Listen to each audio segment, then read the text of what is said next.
it's Pete here, and we're here to learn to play bridge. Now, today I wanted to talk about understanding the bidding. So, last time we covered all the mechanics of the game and a little bit about the play and a little bit about the bidding, but today I really want to go into depth about what we're really trying to achieve in the bidding and how we actually do that. So, in the bidding, there is two main questions that the partnerships want to try and answer. And the first one is, how high should we go? How many tricks are we trying to contract for? And the second one is, what should be the trump suit?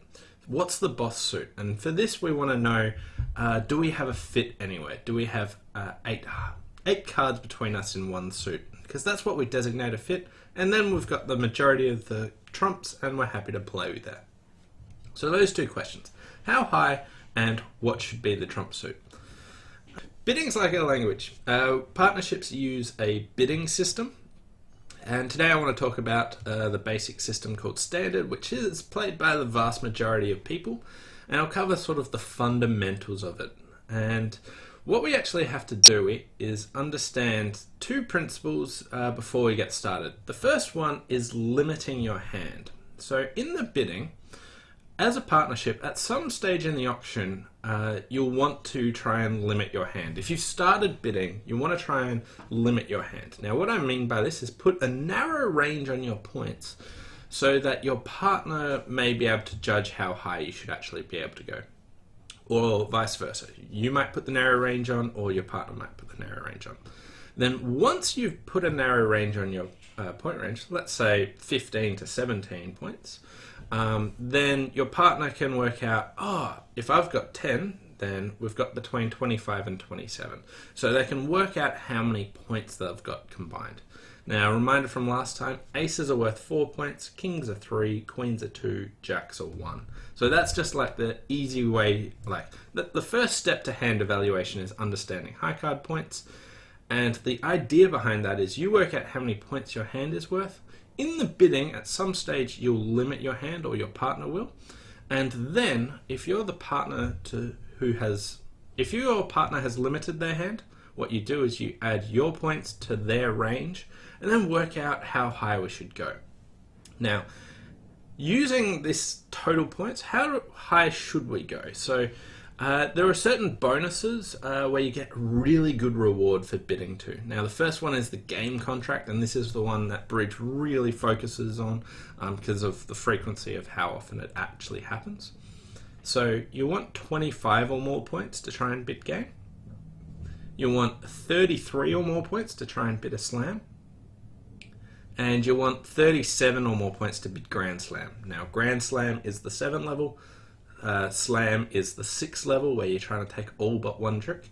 And game varies depending on what contract you're actually bidding, which is 3 no trumps, 4 of a major, hearts or spades, and 5 of a minor, clubs or diamonds. So if you've got 25 or more points, you want to angle for a game, and we usually focus on 3 no trump, 4 of a major. We don't really try for 5 of a minor, so even if you found a fit in a minor, you'd still typically go for 3 no trump, because trying to get 11 tricks compared to 9 tricks is a lot different. Okay, so the general idea is at some stage we want to limit our hand, and our partner will then combine their points that they know to our range and work out, do we have enough points for game? So what sort of bids actually limit your hand? So there are two kinds of bids that will limit your hand, and the first one is bidding no trumps. At any stage, if you bid no trumps, you will put a narrow range on your hand, usually a few points. The second way that you can limit your hand is repeating a suit that's already been bid. You can either bid a suit that your partner's bid, or you can bid a suit that you've already bid. Both of these will put a limit on your hand and give your partner a narrow range for what to work with. So, bidding no trumps or repeating a suit are the ways that you actually limit your hand. Now, what this means is there are also some bids that don't limit your hand, and the idea behind these is you want to be able to exchange more information, get a better picture of what your hand is or what partner's hand is, and make some bids that are forcing and allow the auction to sort of continue on. Now, these bids are new suits, so if you bid a new suit, You haven't put a range on your hand, so you want to find out more information from your partner. Whereas if you repeat a suit or bid no trumps, you put a narrow range on your hand, and then your partner can judge how high they actually should go. Do we have enough points for game? Do we have enough points for slam? Or maybe should we stay in a part score below game?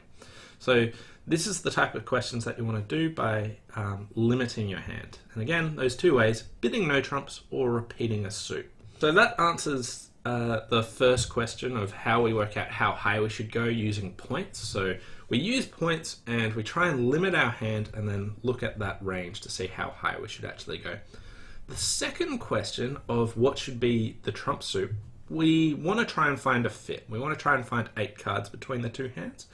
And the way that we typically do this is we try and break hands up into hand types, either balanced or unbalanced, and there's a third kind which is semi-balanced, and these kinds are kind of awkward, and some people sort of shuffle them around, either put them in balanced or unbalanced, but we won't really deal with that today.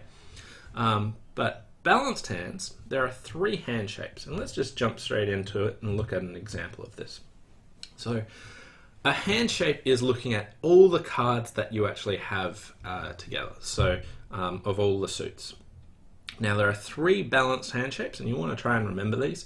The first one is 4-3-3, where you've got 4 of one suit and 3 of all the others. So this is the hand shape I've got here, 4-3-3. The second hand shape, which won't bring up here, is 4-4-3-2. So if you've got 2 4-card suits, 1 3-card suit, and a doubleton. So if I moved, say, a spade into a heart, so I had 2 spades, 4 hearts, 4 clubs, and 3 diamonds, then I would have a 4-4-3-2 hand shape and be balanced.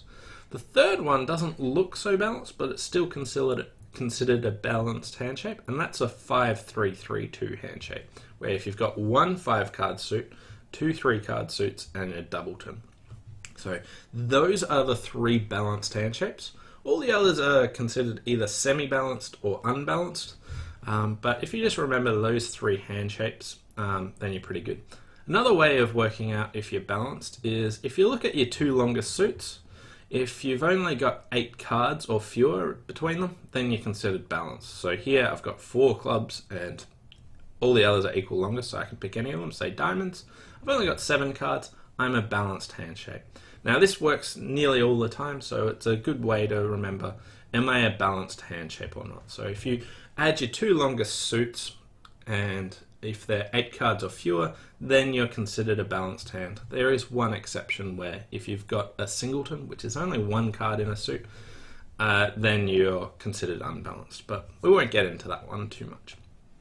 Alright, so the way we answered the second question of what should be the trump suit, we broke things up into hand types. Am I balanced or unbalanced? And the way we bid balanced hands is drastically different to unbalanced. So this is why we want to try and understand this. So now that we've got those 2 concepts of limiting your hand and balanced or unbalanced, let's look at how do we actually bid hands as the opener. Okay, so what we want to do as the opener is, first question is, do we have enough points to open? All right, so the opener's quick reminder who you are in the bidding. The first person that actually makes a bid that isn't a pass, so we exclude passes there, but if you make any bid, then you are considered the opener. You have made the opening bid. The next person to bid, if they choose to, is considered the overcaller, and the next person is the responder. The partner of the partner of the opener is the responder. So opener and responder, it doesn't matter if the second player bid or not. So here, this player who bid 1 heart is still the responder. If you are the partner of the opener, you are the responder. Whereas if you're the partner of the overcaller, you're the advancer. So it's just important to understand this terminology, because what your bids mean changes based on the sequence of how you bid it. Did you bid it on your first opportunity or whatever your partner also bid? But also who you are. If you bid 1 no trump as the opener, it's different to if you bid 1 no trump as the responder, or if you bid 1 no trump as the overcaller, because it's inefficient to have all these bids mean the exact same thing to describe hands, regardless of who you are. So the sequence in which you bid, it's really important here. Anyway, the way that we bid as opener is the first thing you want to do is work out, do I have an above average hand? Now there are 40 points in the pack, if with aces being 4, kings being 3, queens being 2, jacks being 1. There's 4 of each of them, so there's 40 points. So an average hand is just 10 points. So to open the bidding, to start bidding, we want an above average hand. So we want 12 or more points. If you don't have 12 or more points, you just want to pass. With 12 or more points, then we're going to open the bidding. All right. Now the way that we do this, first is what our bids actually describe something about our hand. They describe sort of what suits we like and our points. So here, as opener, if you open one of a minor, one club, or one diamond, then you are saying that you've got at least 3 of these and 12 or more points. Now the reason that there are only 3 is, again, in the scoring method, the majors, hearts and spades, are really favoured, and we really want to try and find fits in those, but we don't care so much about finding fits in the minors. But you just want sort of like a, yeah, I'm here, just letting you know I've got an above average hand without really emphasizing a suit. So that's what the minors are really for at the start. If you instead open a major, you show 5 of these. So 1 heart or 1 spade will show 5 cards in the suit. So these would show 5 card suits. So they're what our opening bids of suits actually mean. And these will make up a lot of your opening bids. So if you open, any bid you make at the 1 level of a suit will show 12 or more points. And if you open one of a minor, it shows 3 cards in the suit at least. And if you open one of a major, it shows 5 cards in the suit at least.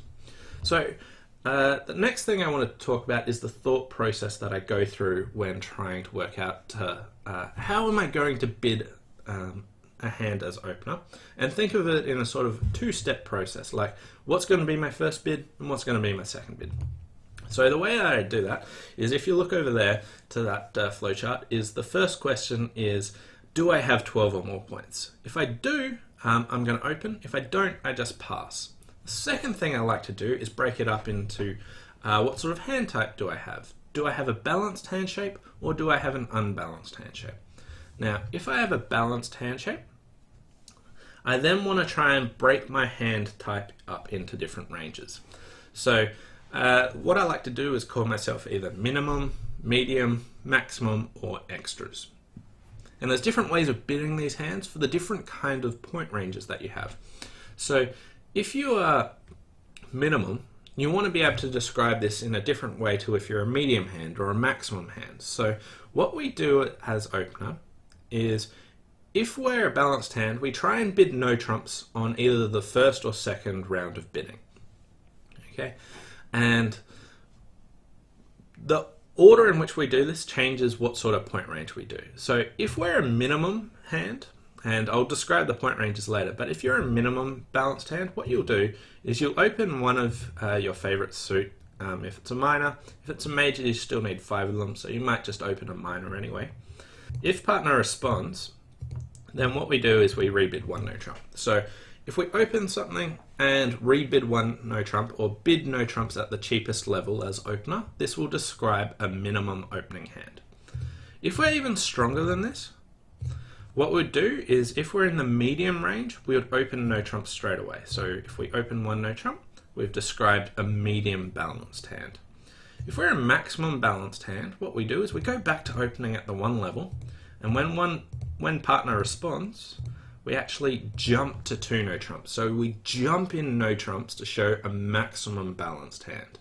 And if we're even stronger than that, we're extras, we go back and we bid 2 no trump, or jump in no trumps straight away. Okay, so what you can take away from this is this pattern, which if you bid no trumps immediately, you're stronger than if you bid it the second time. So if you open and then rebid no trumps, you're weak. And then if you bid no trumps straight, you're stronger. And if you're even stronger than that, you try jumping in no trumps, but on the second round of bidding. And if you're extras, then you jump in no trumps on the first round of bidding. So if you bid it on the first round, you're stronger than if you bid it on the second round. So this is the pattern that we try and use to try and show these different balanced point ranges. So minimum balanced opens at the long level and bids no trumps at the cheapest level on the second round of bidding. If you're a medium range, you go straight to opening one no trump immediately. If you're in the maximum range, you go back to opening at the one level and jumping in no trumps. And if you're even stronger than that, you just jump in no trumps straight away. So what are the point ranges that we like to use? So there's often about 3 or 4, sometimes 2 points, but it's a small range of points that we try and use. Now, to open, the minimum number of points that we open with is 12. So a minimum balanced hand is 12 to 14 points. Okay, so here I've got 14 points. So I would try and show this hand as a minimum balanced hand. So I'd open one club, and when the partner responds, I bid one no trump. And now I've said I have a minimum balanced hand. And now my partner has a really good description of my hand. They know I've limited my hand, so they know how high we should go.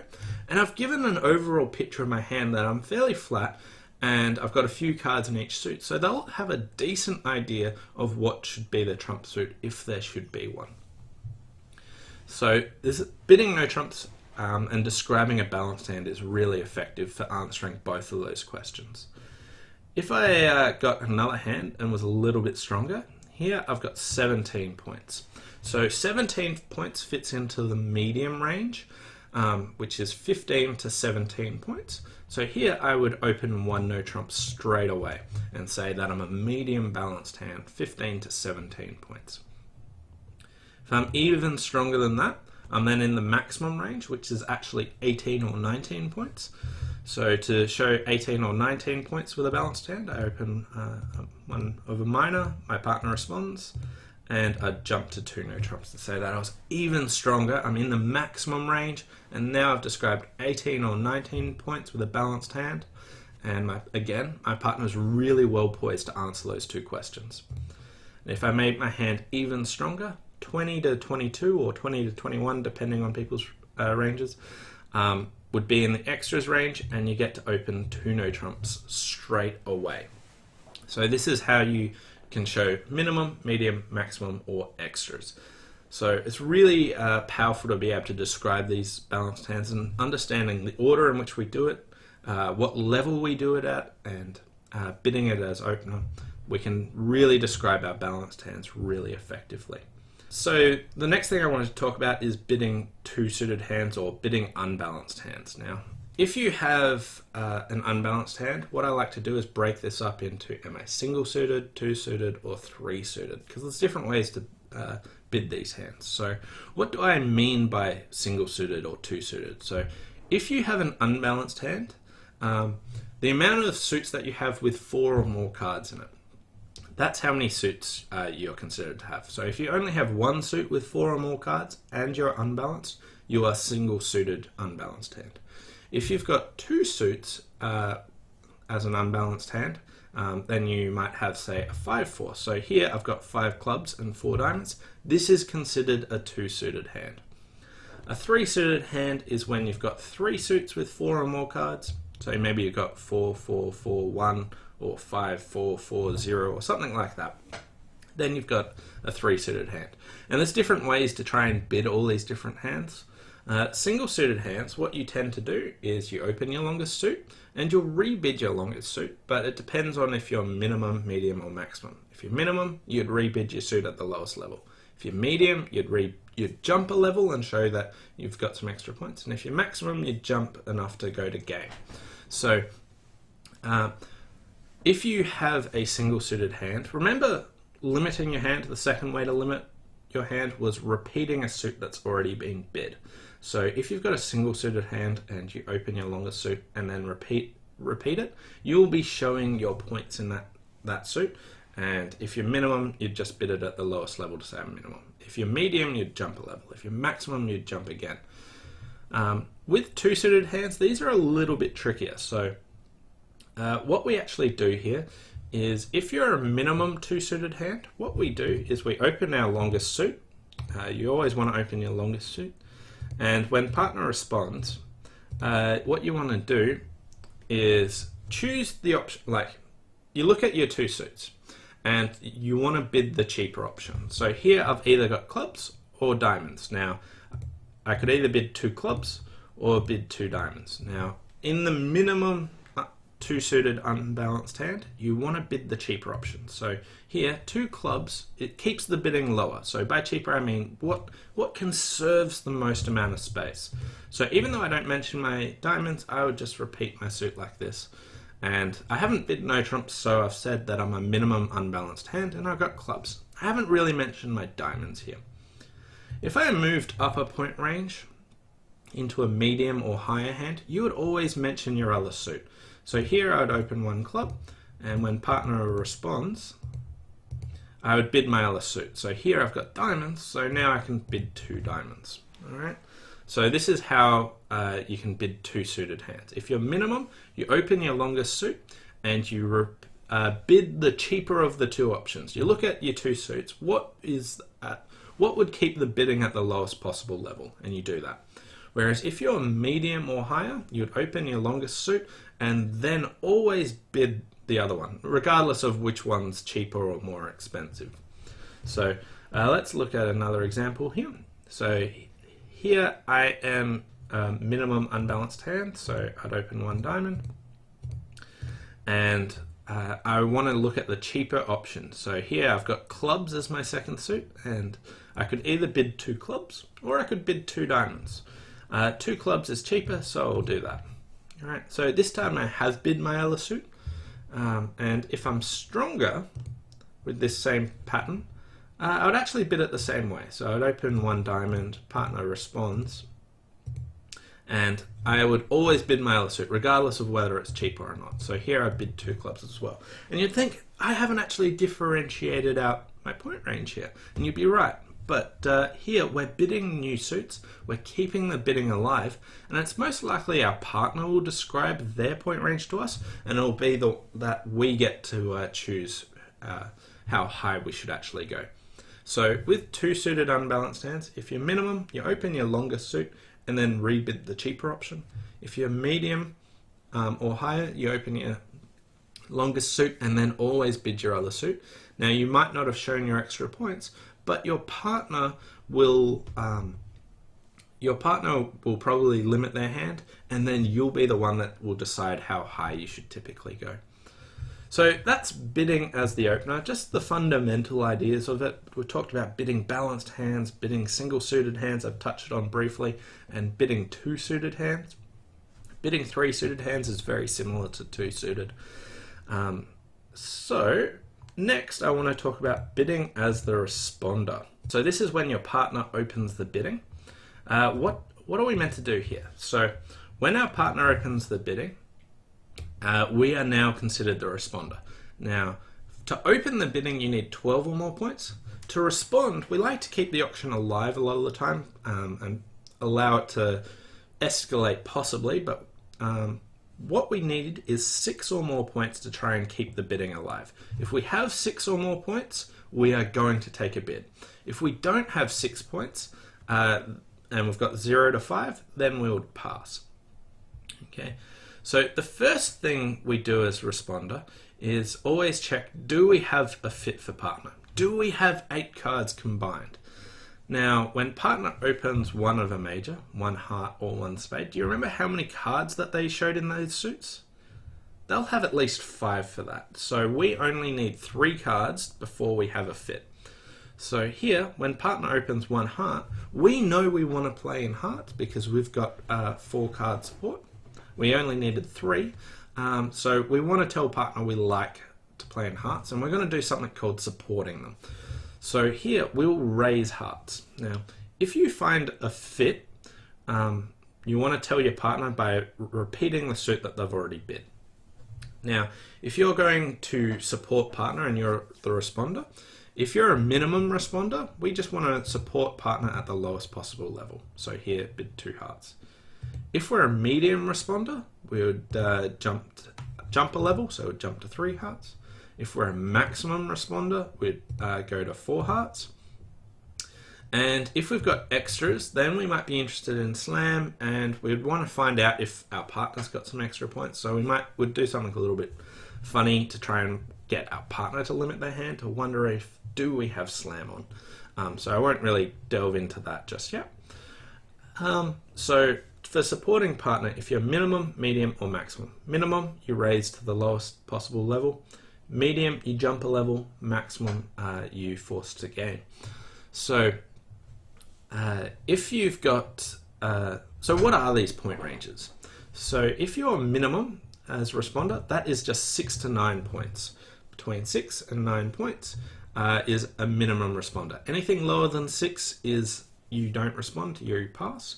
Anything higher will be a medium range. So here we've only got 6 high card points, so we can raise 1 heart to 2 hearts. The next range up, the medium range, is 10 to 12 points. So here if partner opens 1 heart, we've still got a fit in hearts and we've got 10 points, so we can show that by raising to 3 hearts, and we're in the medium range. If we're even stronger than that, maximum, 13 to 15 points. So here on this hand, we've got 13 high card points. So when partner opens 1 heart, we want to force all the way to 4 hearts to describe that we've got 13 to 15 points. So if you're minimum with 6 to 9, you just raise 1 level. If you're medium, you'd go straight to 3 hearts. And if you're maximum, you go all the way to 4 hearts. One really interesting way to realize this is thinking about the point ranges is partner needs at least 12 points to open. And we need 25 points to get to game. But if we've got 13, my partner's minimum is 12 and I've got 13, so we have at least 25 points. And this is why with a maximum hand you force straight away to game. Whereas if you're any of the lower ranges, you just keep the bidding alive in case your partner has extra points. But with the maximum hand, you know you've got enough points to game opposite your partner's absolute minimum, even though they haven't described that yet. We then force to game and we get to 4 hearts. So this is how we actually support partner. When you know that you've got a fit, if you're the responder, if you're a minimum, you raise to the lowest level. Medium, you jump a level. Maximum, you force to game. So the other option you can do as responder is bidding new suits. So if partner opens, what we can do is any suit that we bid will be at least 4 cards. All right. So any suit responder bids will be 4 cards. Now, when the opener made their first bid, if they open a minor, it's 3 and a major is 5. Responder, it doesn't matter if it's a major or a minor. Any suit you bid will be 4 cards that you're showing. So here we can bid a spade. We've got 6 of them, but we've only described the partner that we've got 4 at the moment. So here when partner opens a heart, we can bid a spade, showing that we've got at least 4 spades and at least 6 points. Now, I say at least 6 points because we haven't limited our hand, because we haven't bid no trumps and we haven't repeated a suit. It's very important to understand those 2 ways to limit your hand. If you're the responder, anything you do will be a 4-card suit, but there are a few things that you want to keep in mind when bidding new suits. If you've got less than 10 points, if you're a minimum responder, you have to keep your bidding to new suits at the 1 level, supporting partner, or bidding no trumps. You cannot bid new suits at the 2 level because that will escalate the auction too high and you'll be going down too often. So what you want to do as a responder is bid new suits at the 1 level, support partner, or bid no trumps if you are in the minimum range.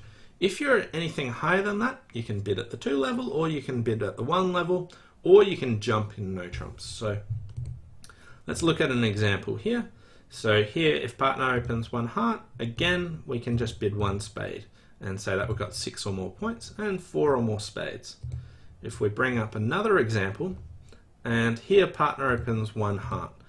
Now what do we do with this hand? We've only got 7 points. We'd want to bid our longest suit clubs, but that's at the 2 level, and that would show 10 or more points, so we can't actually do that.